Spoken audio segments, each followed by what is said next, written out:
things will you be thinking about in terms of team selection? Are there particular players who've pushed you close in your mind in terms of changing that team? There's a number of players that are pushing close. You look at the wide options. You look at the likes of John Travell pushing really hard. You look at the likes of Harley Dean, who came on Saturday.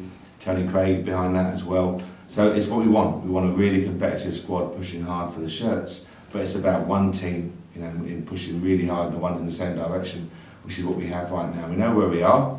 The players have earned where they are, the opportunities where they are right now, and can we maximise the opportunities that we have? And it's a big one, Chris. It's 10 games to go from hopefully a very strong finish to the season, and see where we are come May the 2nd. The game at Cardiff just before Christmas, I've seen every game that you've taken charge of as Brentford manager. I thought that was the best 45 minutes of a Brentford team.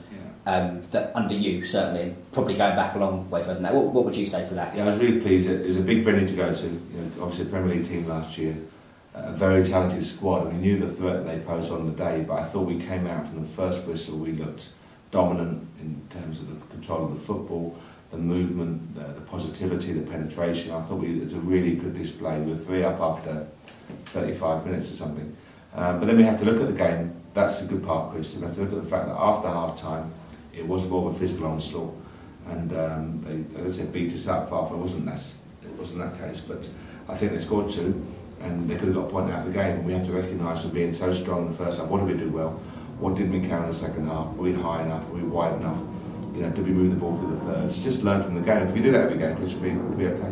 So if you were Russell Slade, would you be looking at the second half and going out to tell your players to repeat that? No, I think Russell Slade's a very experienced manager, very vast experienced manager. He's got a very talented squad there. You look at the names on the sheet, Makeda and Cameron Jones and Ravel and Wisdom, etc. Some really talented players. There's no doubt about that. So it'll be a very tough fixture on Saturday. They come here now, they're mid-table. I'm sure Russell will demand a strong finish this season to see how high they can finish and to prepare them for next season. So we're well aware of that, Chris. Our job is, as always, we always say every week, is to impose ourselves on the game. And if we do that and play with our tempo and intensity, it'll be okay. It might seem a silly question because every game is a cup final, but these 3 games before the international break, with so many of the other teams around you playing each other, how far will this week go to defining the season? There's a lot of points left.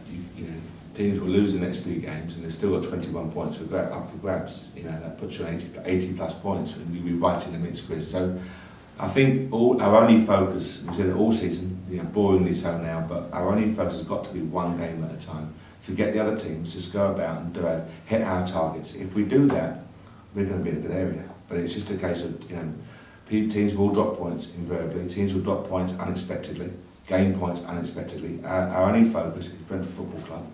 And what can we do one game at a time? And it's held us a good start tonight, Chris. If we can carry on doing it, hopefully, as I say, come the end of the season, we'll be okay.